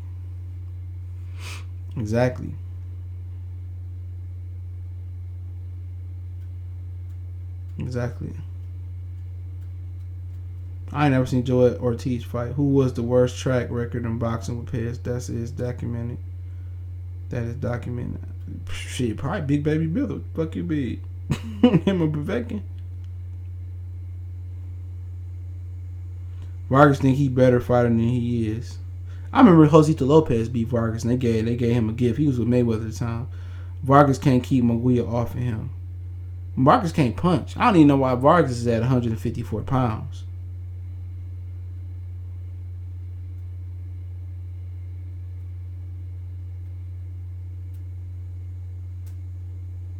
Vargas can't even fucking punch. But hey, he was punching versus Saddam Ali. He was knocking Saddam Ali into, next Tuesday. He was hurting Saddam Ali from the Venet. Trinidad versus Forrest. I don't know. That's a good one. I remember Ricardo Mayorga put it on Forrest's ass, but Forrest put it on Shane. He had beat Shane. Vernon Forrest and Costa is probably my favorite Olympic fight to watch. That was a good one if you ain't seen it. It's on YouTube, I still believe. I don't know. I would have to think about that one, to be honest. Canelo hands still think he pound for pound king with PEDs running from Andrade and Charlo since 55. Vargas was, crying. I'm just going to say crying after the Bradley because he thought the ref stopped the fight after one big punch. It is what it is. He lost. He got outboxed that whole fight. He wasn't gonna knock out Tim Bradley. If Povetkin couldn't knock out Tim Bradley, he wasn't gonna knock him out. That was like when AB knocked down Sean Porter. It was a kind of like a silver lining for them. Any of y'all think Vargas beat Bronzer? Who was Bronzer? Broner? I was there for that fight. Everybody I sat with thought Broner lost. Do you think Aaron will actually cut Bud loose? No. Nope. If he's gonna cut Bud loose, why not cut him loose now? Because if he ain't gonna fight nobody for real, Bob Arum can't afford to cut nobody loose right now the way them numbers looking. You think Pascal has a chance versus Marcus Brown this Saturday? I don't know. Man, Marcus Brown ain't that good to me, bro. That nigga ain't that good. But John Pascal done, bro. You seen I don't know who the fuck that is. You just name. I ain't never seen him. I can't even pronounce that motherfucking name. You mean Joel Gonzalez, whatever that boy name? I ain't never seen him fight. Vargas had one round against Bradley. You ain't lying. That motherfucker got beat. I thought Granados beat Broner too. Broner ain't that fucking good. It is what it is. Broner was done when he got beat up by Madonna. Brown did F up Badu Jack though. I wasn't impressed, to be honest. I was impressed, but I wasn't impressed. I mean, he just ain't that fucking good, bro. I remember Hot Rod beat his ass and they robbed him. That's when PBC first started. Marcus Brown just don't look that good to me. He wide, loopy. He was supposed to stop fucking Badu Jack. He didn't even stop him. He was supposed to stop Badu Jack. That motherfucker had a piece of slice cut down the middle of his forehead. Brown has that court case. Brown got 2 court cases now. He called another charge with the same woman. That's Shakur girlfriend. She's Joette's sister. The reason they got beef. She gonna be on the 2020 Olympic team. I don't know shit about that. That's why they beefing over his sister. I don't know nothing about Tony Harrison. Ain't heard nothing. He got an interview out though. Let me see if I didn't watch it. I just saved it. Hold on, let me see if I can find it. He done an interview with I don't know, maybe he done an interview with Detroit Bruce. Yeah, I'll drop it in there. So I'm gonna watch it and see what he say. That's it right there. Maybe it'll give you some insight. How you think Marquez would do against Mikey? Body bag. He beat Mikey. A lot of these people were on the AB hype train before Madonna. Me? I knew he wasn't shit when he fought Gavin Reese, though. I knew it. I knew he wasn't shit when he fought Gavin Reese. I knew he wasn't nothing. That's my fault. When he fought Gavin Reese, his last fight at 35, that was my fault.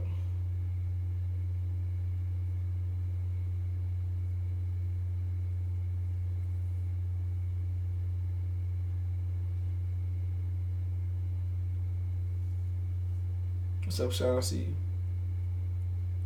Yeah, Shakur even tweeted like he mad cause his little sister loved me. Joel was heated.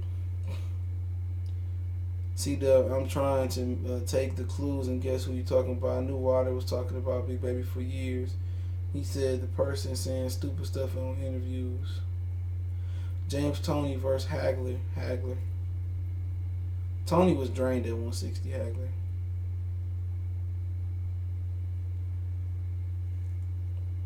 Roy versus Holyfield. At heavyweight? Because Holyfield only had like 2 fights at light heavyweight. I'll probably go with Holyfield. Holyfield was strong. Roy would have tried to outbox him. I don't know. Holyfield would have closed the distance at some point. I think he would have clipped Roy. I could be wrong. Holyfield was tough. Holyfield another guy who ain't never said no bad shit, but niggas just hated him. Oh, he's on steroids, and everybody apparently could see, Holyfield was on steroids allegedly. I don't think he was, but everybody could see Holyfield was allegedly on steroids, but can't nobody see Teddy Atlas boy. Mustang, Ferrari gas. Everybody see how it comes with double standards to blacks and other people. Everybody want to say, oh, Evander, it was rumors of Evander. Oh, did Evander fail a drug test? I don't remember. I could be wrong. Evander failed a drug test? So keep that same energy. You talk about Poochie. You talk about Poochie eyes in my Mayweather voice. Keep that same energy. I'm telling you, it's also always a racial dynamic. They want to say, oh, Pacquiao never failed one. All of a sudden, Holyfield. But we can see clearly, it ain't like Holyfield moved from light heavyweight to cruiserweight. And in the heavyweight, he started punching like Mike Tyson. You know what I'm saying? Evander wasn't punching like Mike Tyson. Evander was just as nice as Pacquiao. Never disrespected nobody. You know what I'm saying? He had a little heart problem, but he came back from that. He's still alive and living, right? Never said nothing bad to a fan. Only thing I ever heard about Evander Holyfield that he refused to sign autographs. And that's just how he is when you go up to the Boxing Hall of Fame. And the person that told me that said he was cool because he was like that every year. He'd been going up there for years. But he took a picture with him. So what's wrong? Evander a nice guy. Evander, he had a lot of kids and he went broke. So did Pacquiao. He went broke. He had kids outside his marriage. Allegedly. He allegedly cheated on his wife several times. He admitted to a womanizer. He had some dirty politicking in his background. Right. So why they don't I mean, he's an alien to this country. He's not from this country. But why do everybody speculate about Evander and they give Pacquiao a pass? You gotta ask yourself, because he got the complexion for the selection. They don't spill nothing bad about Manny Pacquiao. The cheating, infidelity, the stuff about his politic background and possibly being hands-on with a few politicians. You know what I'm saying? They don't talk about he going broke. They don't talk about how they took advantage of Manny Pacquiao. Everything is on the hush-hush. Alex Ariza, Javier, whatever his name, Fortune, with his PED background. You know what I'm saying? You gotta pay attention, man. Pay attention. Pay attention. They don't bring that up, but Holyfield, Holyfield this and that and that and this and this and that and this and this and this and this and like, come on, bro. Holyfield just the nicest person as Pacquiao was, but hey, it is what it is. What's funny is how Pactar suddenly became PED experts when Marquez slept him. It's funny. That's funny, man. That's who I was referring to, both of them fighters just a minute ago. If you didn't catch, you on the late freight. Running first, I said he suspected Mayorga was on something when they fought. Probably was. Yeah. Oh, Marquez is on there. I'll just say it. I ain't say nothing. I ain't give a hell. Oh, he's on this. He's with Memo Hernandez now, and I'm just like, oh, okay. Oh, really? Loma and Campbell. It's gonna be a good fight. If Campbell had more fluidity up top, and if he punched through the target, he punched at the target too much. If he learned to punch through the target, he need to have been sparring over here. That's the problem. Him and Josh Taylor him and Shane should move their camp over to Vegas. If you told me Luke Campbell would have had been training in Vegas for at least a year now, and he got some upper body movement at the waist, he would beat Lomachenko. He got some thump. Don't rule him out in that fight though. I think Loma gonna win. He's in the UK too, right? Yeah, don't rule Luke Campbell out. Luke Campbell can fight. I like Luke Campbell. People say, oh, he lost to, Jorge, and he almost beat Jorge Linares. In my opinion, his dad died right before that fight.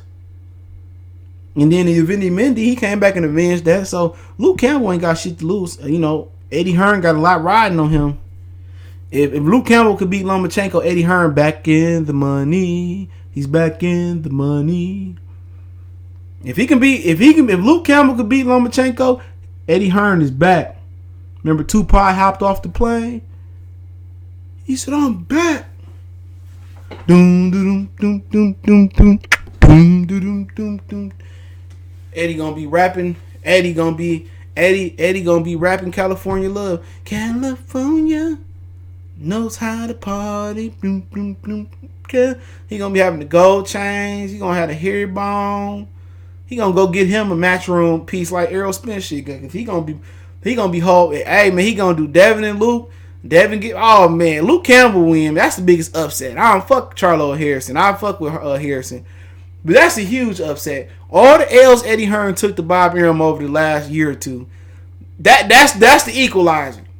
That's like you getting outboxed for 12 rounds, and you land the overhand right from hell.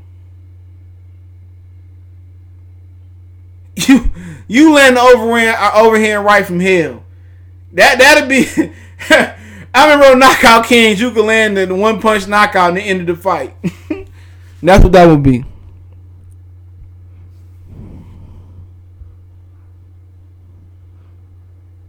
Chris Bird versus James Toney at heavyweight. I'll probably go with James Toney. Then Chris Bird only won the belt because Klitschko had that shoulder injury. But they both from Michigan, I believe, so I don't really care. Yeah, Holyfield did have a chin. Robezy Ramirez. We'll see how he is as an amateur. I mean, as a professional fighter, because today you could say he basically dominated Crawford in the amateurs. And, people was, commenting on it. And, I said, Will Bonner's Monterosian dominated Tim Bradley in the amateur fight. Did that really matter? Did Vanez go on to be a better professional fighter than, did he go on to be a better professional fighter than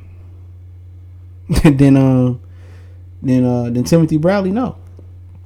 Omar Figueroa beat Errol Spence in the amateurs. Would you pick Omar Figueroa to beat, Errol Spence right now?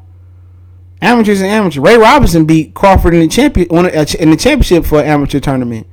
Would you pick Ray Robinson to beat Terrence Crawford right now?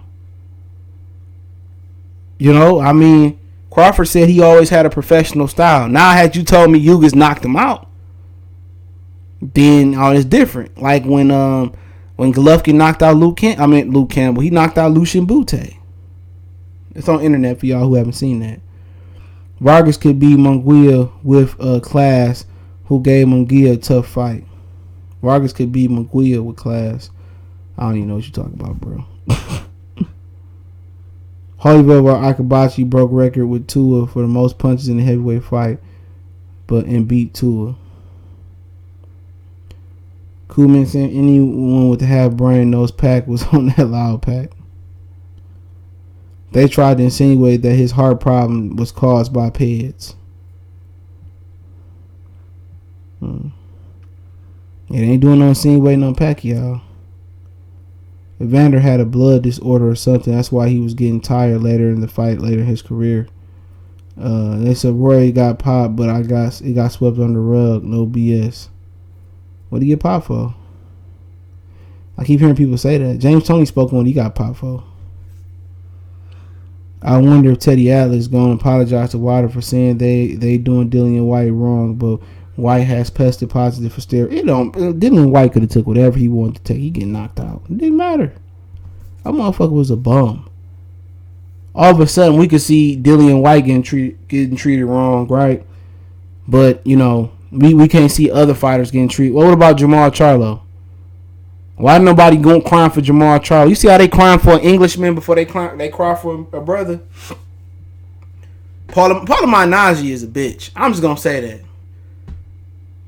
Paul Malignaggi, y'all, we should boycott him and send him on a boat in a fucking body bag. All right, we should send him right back over to the UK. Don't come back here. He shouldn't be allowed to call fights no more. Paul Malignaggi is the fakest moron in history. I'm glad Conor McGregor did him the way he did him. If you listen to the Sky Sports, Paul Malignaggi is the greatest dick waxer of all time. He had too much to say about Dillian White. It happens. Like, come on, man. Come on. When they get rid of Showtime, I don't care if they get rid of Showtime. I don't care for their commentary crew no more. I don't care if they all don't never do nothing again. Don't really care. I felt AB. I felt Adrian Bronner when he cussed them niggas out, man. You know what? AB probably can't defend himself no more offensively, but I rock with AB. When he be cussing them niggas out, at first I'm like, damn, he ignorant as hell, man. But really, man, it need to be said. The commentary crew on Showtime is atrocious. And I started noticing in the Donovan Severson, Goldsvik, and then the Wilder and Alexander Povetkin fight right after that.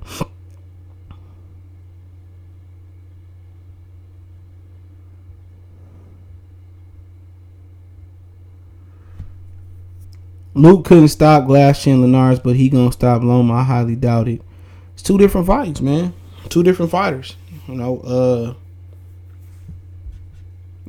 had some thump. He almost beat Linares, in my opinion. He just didn't have enough. Two different fighters. You can't just say, because he can't beat that guy. Lomachenko is getting run down. You know what I'm saying? Lomachenko ain't the same fighter, bro. I still think he should beat Luke Campbell, but Luke can thump. Even Teofimo Lopez said, I sparred him, he got some pop. Now, I wouldn't be surprised. Usually look like that guy that best friend rats and went crazy. I don't know what you're talking about. I never seen no big punches from Luke. I guess you ain't never watched him fight. Ask Teofimo Lopez. He said it. Luke got to have some of a special diet to beat Loma. Linares was off, all the way off, and he got dropped by Loma. Word on the street is Jose want the buzz smoke. I don't care. What's up, though? I don't care. No, nigga, unify and become undisputed. Haney and Easter, I don't care about that fight. It just don't make no sense. For what? It don't make no difference. I think Haney should be able to win now. Roberts Jr., I think he need to consider retiring. I like the guy, but it's just my opinion. If he ain't gonna do nothing different, he need to consider retiring.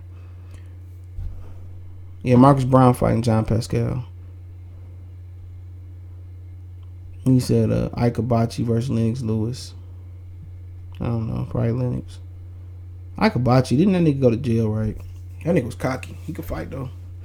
Jose is going to get messed up by Bud. I'm going to throw... Bob Arum make him do that shit, bro. Why? I mean, you didn't want to fight Regis Progress a year ago. Now you want to fight Bud. It just sounds stupid. You don't want to fight Regis, but that just let me know that he ain't going to win. If he don't fight the Regis Progress and Josh Taylor winner, like, I don't want to see him fight Bud. They going to throw that on pay-per-view, I guarantee you. Yeah, Ramirez can bang, though. He can fight, but Jose staying in some BS. He not mentally strong enough for the top. I mean, shit, he too much in the street. Secure might be gone from 26 by the time Roberto Ramirez trying to fight him. Paul's a straight hater, like, he terrible now. Yup. Holyfield said thought all his teeth was gone in that George Foreman fight. If Dillian White was on the juice, how tough is Rivas then? Real tough. Or how trash is Dillian White then? How trash is Dillian White? Paulie got beat by a bum and bare knuckles. I don't know. C-Dub said, I don't know. He had all these issues. I thought Pac was just a alleged PED user. He keep talking, CJ. Paulie, Ali say Paulie embarrassed himself enough to always even out, and he just his ass beat. Paulie been bought. I agree. Remember when Paulie was saying that Al Heyman is corrupt. What was that fight after he started cussing out Al Heyman? Who did Paulie lose to? He was saying, it was Broner. I think it was a Broner fight. Hey, no, Al Heyman, all he does is pay these guys off, and Al Heyman is bad for boxing, SpongeBob voice.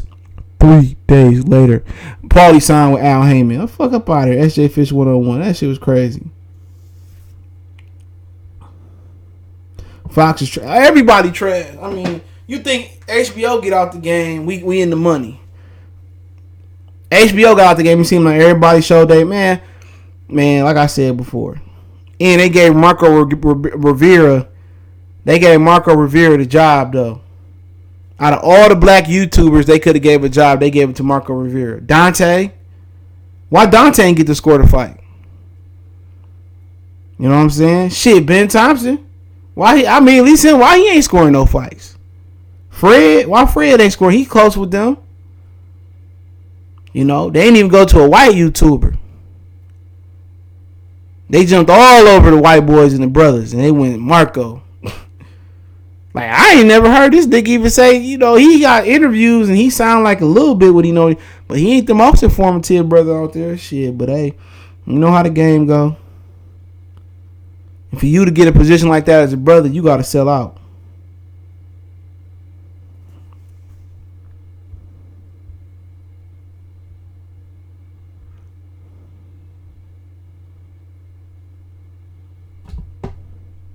He said it was an article with Ray Jones and other fighters got pops. I'm just still waiting on that Pacquiao article. Then we can get to the brothers.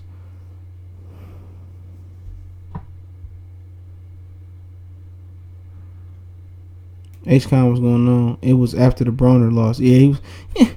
Yeah, Al Heyman. 3 days later, he probably signed with Al Heyman. He went to the locker room. In 2007, when Robbie Easter was undefeated, a lot of people was riding his wave saying he could beat Mikey and Loma. There's still people saying he could beat Lomachenko.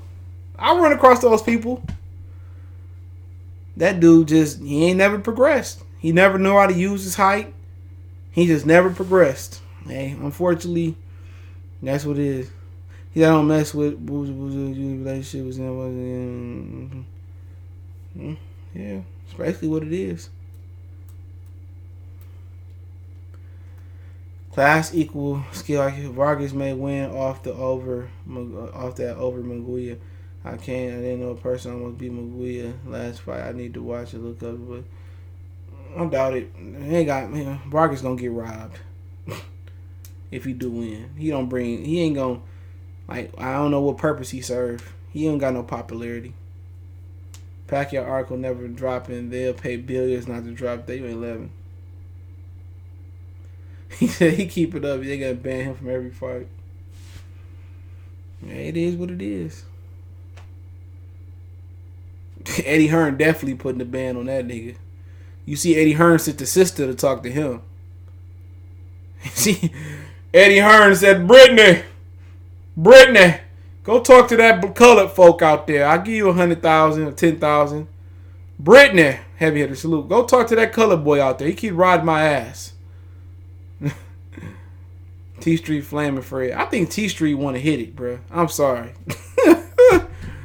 T Street want to. He in love with Fred, bro.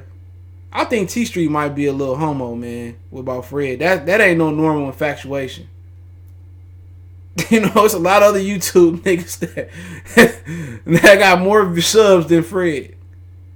Like, real talk, I'm not about to look here. I talk shit about some niggas, but I promise you, I'll watch these niggas' videos. Nigga might send me, oh, he said this, said that. I throw shots. I'll listen to watch these niggas' videos. If I don't like you, I ain't watching you. If I don't like you, I ain't watching. I ain't about to be infatuated and keep making videos about no nigga. I'm sorry. I just ain't doing it, bro. That shit seemed like some Uzi Vert shit, okay? That shit just seemed gay, okay? I can see if he was a female YouTuber, he just, you know, you kind of want to hit it. You just, you know, you on some 10-year-old shit. But that shit just, it just seemed like some suspect activity. Let's go back to some old terms used. It seemed like some suspect activity. To me, you know. But hey, I'm not about to waste no amount of time or money making a whole video about a nigga. I just ain't doing that. I throw my shots here and there. You know, I did like one or two about casual boxing talk because he got on my fucking nerves. That nigga got, because I would go to his videos, you know, you would look up, you know, Errol Spence, you know, Errol Spence knocks out Goliath in one round in sparring. You get to the video, he talking about, you know, buying old Jabos and shit. He talking about everything but what he talked. That dude was the biggest clickbait. I mean, clickbait, his face is under clickbait. That dude got on my fucking nerves. Like, he used to give me every time. I didn't used to look at the name of the channel, and they'd be like, well, Kell Brook agreed to move up and fight Adonis Stevenson and shit. You know? And nigga, I'd be like, damn, for real? You know what I'm saying? I'm like, damn, for real? You get to the video, yeah. You want to make proper grits? You boil the water at 110 degrees Fahrenheit, put a little salt in there, slowly mix your grits in there. You be like, dang, like, nigga, where is you gonna talk about Kell Brook? He talk about making a sandwich. You get there, that nigga making tacos. You know what I'm saying? Like, that nigga, he used to kill me, dog. Like, for a minute, I didn't look at the videos. And I was like, all right, bro. I already knew. Casual boxing talk. It's casual. But I'm like, oh, man, this nigga again. No articles, no links, no nothing. C-Dub say, Fred be going too hard. I'm going to have the problematic combo on his page about being pro-black. I don't understand how you pro-black, but constantly down a brother like Crawford. We in Q&A now, bro. I mean, you better go back at the beginning to watch. We ain't question the answer. If Hearn would have called me a clown, I would have verbally assaulted that pompous. But you already know he got to put that on YouTube. So he about to put that like on the Patreon or some shit. So you got to keep your cool. You know, you can't lose your cool when you doing interviews. You gotta keep your composure. So you can agree to disagree without talking to negative. But you pro, I gotta tell you, man, he going. I already know what it is, bro.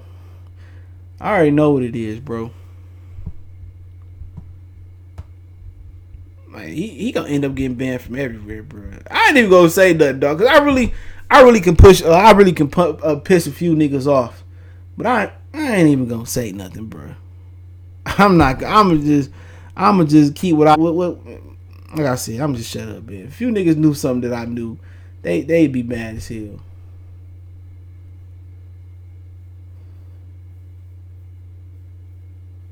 That nigga don't talk about shit, man. I don't fuck with that nigga, man. That nigga videos got me a few times. Wasting my time for a whole 15, 10, 8 minutes waiting for him. No, I don't know ego, bro. I don't. So I don't. H Khan say, live your honest assessment of the fights and boxing shoe. I'm in your corner. Spurs of love fighters. Exactly, bro. That nigga used to kill me, bro. Like, dude, I used to be watching the video for like 8 minutes. That nigga, man. Luis Ortiz dropped sparring partner. I'm like, okay. Where the video at? Where your analysis at? That shit crazy, man. Crazy to the motherfucker. Y'all got any more questions? Then if not, I'll tap out.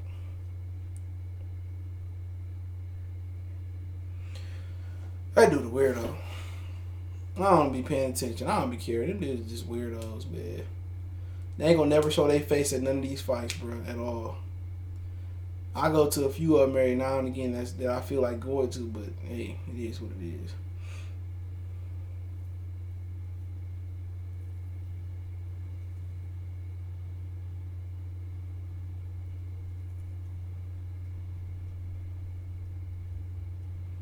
He trying to look pretty. That's the New York niggas, man. He from New York. That's y'all niggas. Anybody from NYC, that's y'all niggas. Bronx, Harlem, Brooklyn. Well, Harlem, Uptown, Manhattan. Staten Island. Why you niggas bad? Any advice to someone starting a podcast? Be consistent. What's up with Travis? I don't know what's up with Travis Scotty. That nigga was funny.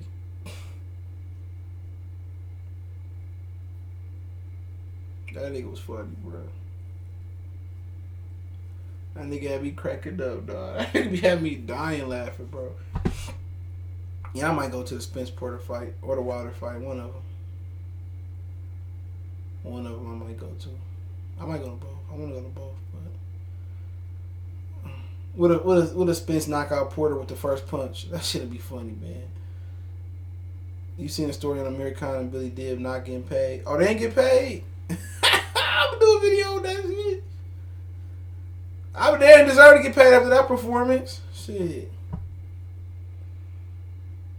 I know that MMA fighter. Glad he pulled out, bro. He said he from Florida.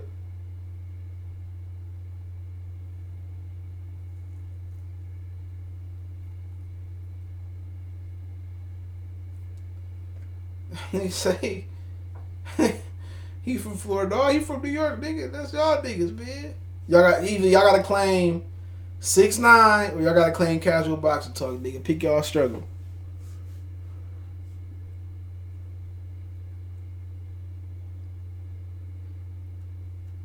I remember that nigga Travis Gotti. That nigga had the street. This nigga sitting downtown LA. They had a soccer field. That nigga say, I'm dead. I was that nigga say, I'm not boy. He say, all these Mexicans play all this fucking football, all this soccer for niggas that use soccer. And they ain't got no footwork in boxing, dog. I died laughing, bro. I was dry. Shit was so funny though, bro. I was dying laughing. That nigga said that shit. That nigga was like, these Mexicans play football and soccer all their life and they got no footwork in boxing. Nigga, I almost coughed up a lung. I think I was at work or some shit. I said this. He said it with the most serious face. I almost died laughing. I was like, this nigga right there. Somebody gonna put a bullet in this nigga ass, man, for real. That nigga had me crying, bro. I was like, no. I said, and he wasn't even joking about this shit. The nigga didn't even laugh, bro. This shit was... I said, no, that nigga not just say that shit, dog. I just bust out laughing at work. Niggas looking like I'm crazy.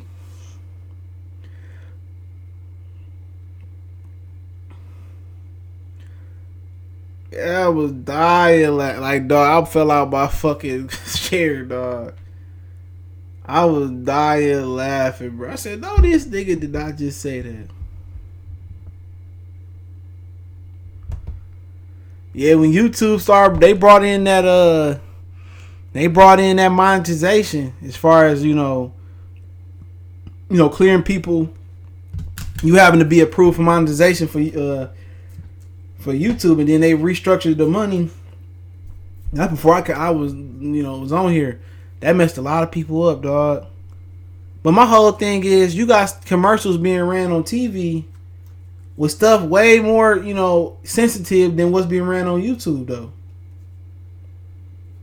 They said people would have racist, videos and ads and will pop up and people would say, your ads are, the sponsors, these are the sponsor views. No, because somebody say something in the ad run, that ain't they views. Like, people just too sensitive these days. These kids gonna grow up so whack. A lot of these kids that was born, like, the 2006, 7, 8, 9s and up, they like, the world's just gonna be terrible, bro. Like, it's so sensitive. They had, before I hop off, they had a kid that threw a dodgeball or threw a ball at a kid in school or summer camp, and they charged him with assault for hitting him with a ball. I'm like, are you freaking serious, dog? I said, are you freaking serious, dog? You get hit with a ball and you gonna charge. They dropped the charges today. I say, man, kids scared to walk to the store. I might get chased by a dog. It's human traffic. I'll just be like, man, I don't even be arguing with niggas' mamas and parents and shit no more. Your son gonna grow up a mook. That motherfucker gonna grow up a mook.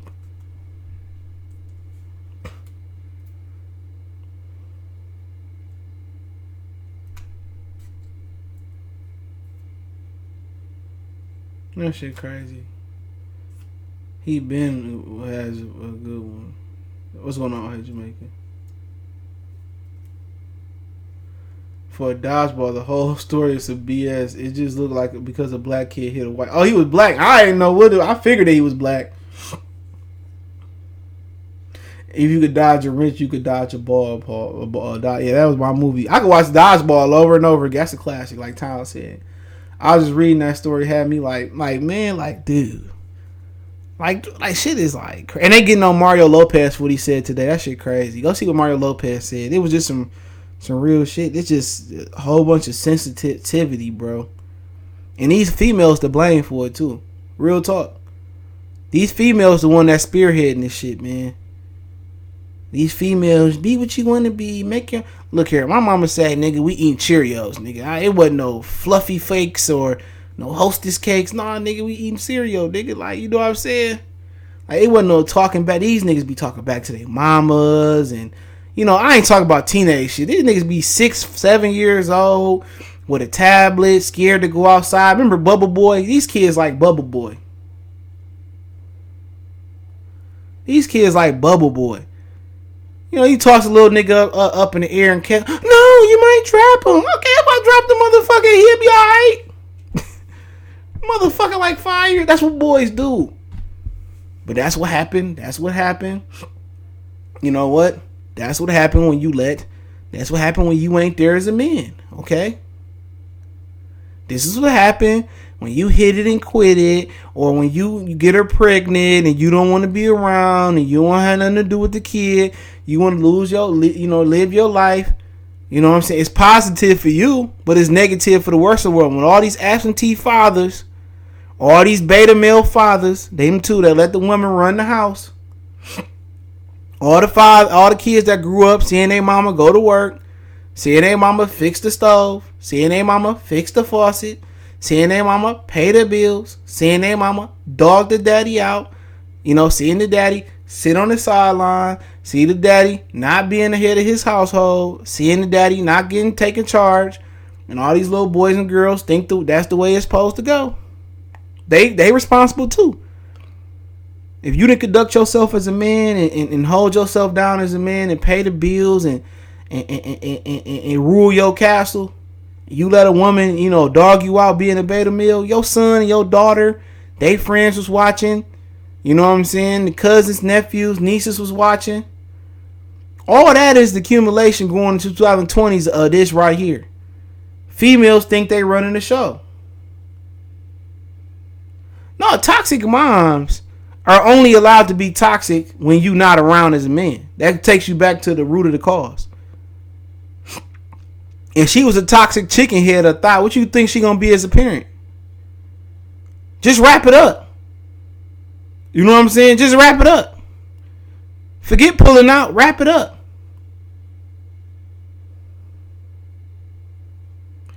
Did you hear live when, I don't say his name, got punked by some dude? He told, don't be looking at my girl. I don't like that ish.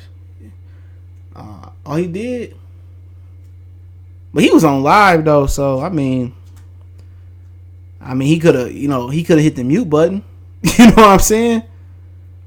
I'm gonna hit the mute button. I'll be like, man, like, you know, he a family man.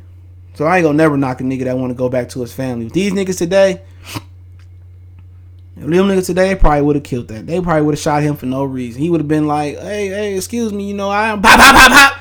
So you know what? I ain't gonna never nigga that. I ain't gonna never talk about a nigga that take the path of life and not play with his life. No matter what happened. These niggas ain't fighting no day today. Old dude would have popped that nigga over nothing. He did the right thing, like, you know, keep him moving. Like, man, fuck that nigga, man. You know what I'm saying? Yeah, it is what it is. There ain't no point of being tough. That nigga got kids to go home to. You feel what I'm saying? Sean Pinkney. I hope I said that. Got kids to go home to, man. Because what was a lot of you niggas would have done? What would you niggas would have done? Been tough, ended up in jail. Been tough, ended up in the casket. Been tough, ended up in ambulance. Been tough, send a nigga to ambulance, now you going to jail. It's like, what you supposed to do? You know what I'm saying? He supposed to be like, yeah, you like my ass girl, you like my girl ass, you want to measure it? Like, he did the right thing. He got family to go home to. Like I said before, ain't no point in losing your life over no bullshit. You know what I'm saying? I would have been an ignorant nigga. Like, your girl's looking at me first. You feel me? I'm like, your girl looking at me. Shit, I fucked her in high school. I ain't even mess with her. Tell girl stay on my DM on Instagram. I'd have been on some ignorant shit. I'd have been like, hey, it should be on Instagram. You know, hey, you was in my DM. Damn, you was at the club last night, Robert. Hey, dog. I'd have been ignorant. I'm a creative nigga though. You feel me? I'm like, hey, your girl. Shit, your girl was my nigga Ty was fucking with her. That's why I was looking at her, bro. My nigga Ty was with her the other day. You know, you keep it vague. You don't say yesterday. I was with her all yesterday. She was with my nigga Todd the other day, man. Hey, man, your girl cheating on you. I'd have started a whole domestic dispute between them niggas, too. See, you gotta be creative. I'd have been like, hey, I was looking at her because she was with my nigga the other day. Bam. He wouldn't have been looking at me. What? You was with who? Who was Todd? That's Pizza Hut that be calling you, huh? You don't be... See, you gotta be... Everybody ain't creative like that. Everybody... I'd be like, she was with my nigga Todd. I was trying to see if that was her. What's her name? Brittany. Yeah, that's her. Yeah, she was with my nigga Todd the other day. Oh, when you said you had to work over, you was with Todd. You was with Todd, huh? I'd have played it so smooth, dog. It's a way to play things. Everybody ain't up on their pivot when they supposed to be. I'd have played it so smooth. I was like, hey, she was with my nigga Todd the other day. That's you? You was with Todd? He said, I'll have to go listen to it then. I'd have played it so smooth. Like, she was with my nigga Todd the other day. Like, damn, your girl.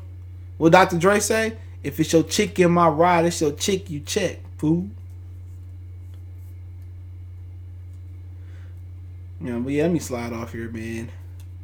This nigga Miles got sick yesterday. He went to the park and ate something. I ain't take him yesterday. He do that stupid ass shit. They be leaving like food at the park, and he ate something off the ground because he kept throwing it up. I thought he ate some chicken wings.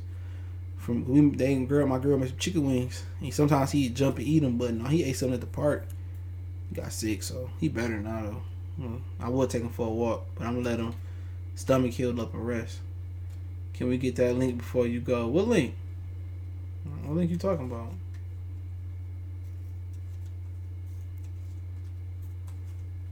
Yeah, that case. I was out in Canton. When I used to work at Canton, they used to. I ain't gonna say that on live, but yeah, I ain't used to like it.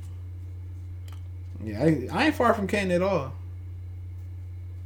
I ain't got the link. Why you asking me for the link, nigga? I ain't got it. Karate Body got it. Nigga asking me like I seen it.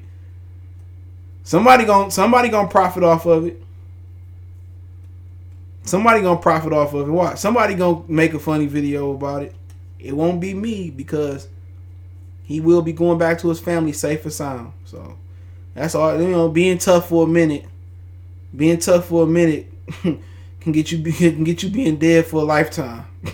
So shit, know your role. But I'm gonna go check it out though. But I do appreciate everybody. Don't forget we on Facebook, Instagram, Twitter. Reach out to the email if you got business, question, inquiry, sponsorship, video requests. Reach out to the email. All the links in the description. Don't forget to check out our sponsor, The Health Blaze, at thehealthblaze.com. Promo code Goodfellow1Box to get you 18% off the 100% all natural products. Appreciate it. One time for the one time. Y'all know what the business is, man. We go.